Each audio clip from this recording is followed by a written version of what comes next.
Hi everyone, it is MrSpiceBomb, and I apologize if you hear some banging. I've heard like chainsaw sounds and hammer sounds and possibly someone's coming to kill me, but who knows. I wanted to do a haul today. I will probably do the cologne collection soon, but I thought maybe this might be fun instead of doing a bunch of cologne videos. And I did just get a new cologne. That was a gift, so I can show you guys that as well. But I went to the nearby Japanese market and they have so many fun things. They have mostly snacks. It's pretty small, but I have heard there's a really good one in Manhattan that I'll have to go to sometime. This one though has a good mix of like makeup and then skincare and, like I said, mostly snacks and some drinks and stuff. So I got a few different things, but I got two skincare things from them. And the first one is from Hada Labo, and it is their Tamago Hada line, which is mostly cleansers, I think, or face care. And this one is the AHA and BHA cleanser. I think there's a few different kinds of this cleanser. One's like exfoliating, and I think maybe they have different consistencies. I'm not quite certain which one this one is, since my Japanese is pretty basic. And there's no English on the bottle to tell me which one exactly it is, but I have heard good things about this line. And the AHA and BHA are really great for gently exfoliating your skin. AHA is pretty good at exfoliating like the top layer of skin, and then BHA really gets in there and cleanses. So I usually do use a BHA normally, so I thought together it should be really awesome. And the next thing I got is probably the same thing that we have here in America. They're Biore No Strips. This one's men's. They had the women's right next to it. The only difference, I swear, is probably the packaging. So I don't know if the men's is supposed to be any like heavy dutier or better for a man's skin. I don't know, but I know that a lot of times when companies market for men and women, they will just pretty much use colors, and maybe the men's will be blue or the women's might be pink or something.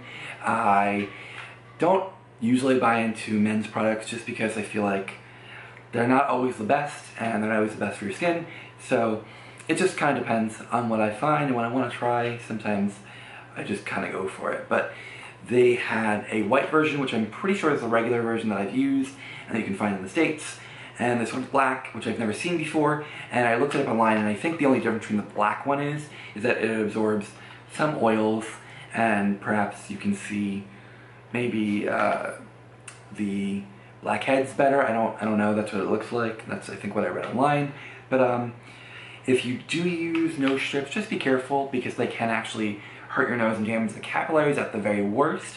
I've been using them for a few years now, and I don't use them too often. I use them maybe like twice a month, if that. Sometimes, I mean, I've used them like once a week before, and I haven't had an issue, but don't use them too frequently, otherwise you can really hurt your skin apparently. And the next place I went to was the health food store, and I got a few things. The first thing I got is Burt's Bees Peach and Willow Bark Exfoliating Facial Towelettes, and they're 99.2% natural, so I thought that would be a fun change. Right now I have the Neutrogena cleansing wipes. Usually cleansing wipes are great for removing makeup, and they do cleanse, and I don't really wear makeup, so I use them really for cleansing. Sometimes I get really lazy, and especially at night, I don't feel like washing my face again, even though that's pretty important. Even if you're not wearing makeup, it's good to just cleanse the dirt and oils off your face from the day. That way you're not going to get all over your pillow and everything. So yeah, I just thought that I would try a different cleansing wipe and see if I like these. And they're gently exfoliating because the willow bark apparently is a natural source of salicylic acid, which is fun. And then I got the Mint Julep Scrub from Queen Helene, which is the brand I've used before, but not in quite a while. And I really, really like Queen Helene. I don't know if I've used this scrub before, but I think I've used the mask. But this one's supposed to be for deep cleaning, and it's for oily and acne-prone skin, which I break out once in a while, so I thought maybe this would be nice to use occasionally. And I believe the Mint Julep is pretty tingly, which is also fun.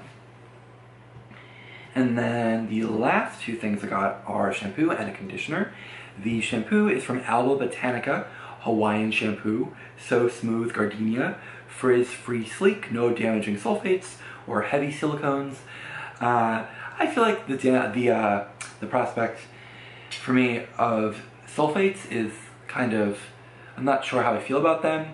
It's kind of out there for me, I guess is what I meant to say. I've talked to a hairstylist before who I really like and I've used for a long time, and he basically said sulfates are great if you have like damaged hair, or I think what he was really getting at was if you color your hair a lot, or if you do have color treated hair. But he said for men's hair or my like shorter hair, you're not really damaging your hair apparently by using sulfates, so I don't know.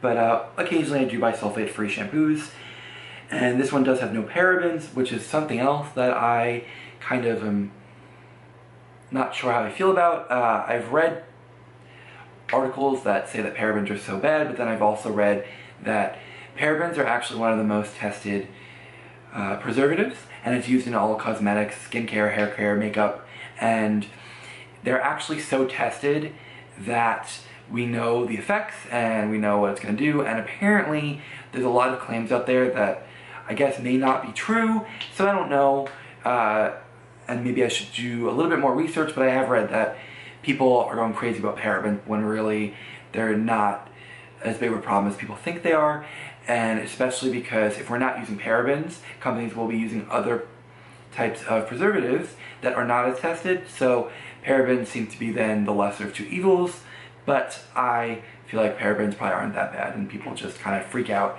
because it's an extra additive, but really it's been tested and it apparently doesn't do anything. So who knows, I could be wrong, but that's what I've read.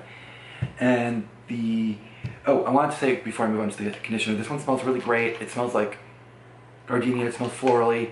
And I want to say that Alba Botanica in general smells so good. I've used their pineapple cleanser before, and also one of their face masks, and I really like them, so I thought I would try the shampoo. And the last thing I have is Burt's Bees More Moisture Conditioner with Baobab, I don't know if I said that right, sulfate-free, 98.8% natural, which is pretty awesome. And I've used Burt's Bees shampoo and conditioner before in, I think they have a ginger one and maybe a grapefruit one that I tried that I really liked.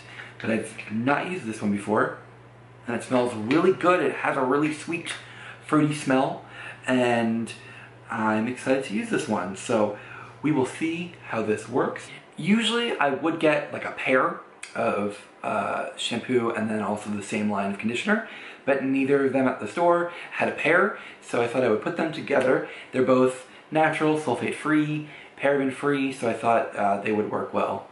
I like the smoothness of the shampoo, and then the conditioner is great for moisture, and I feel like my hair always needs moisture. So that is what I got, and if you have any questions, comment down below and I will get back to you.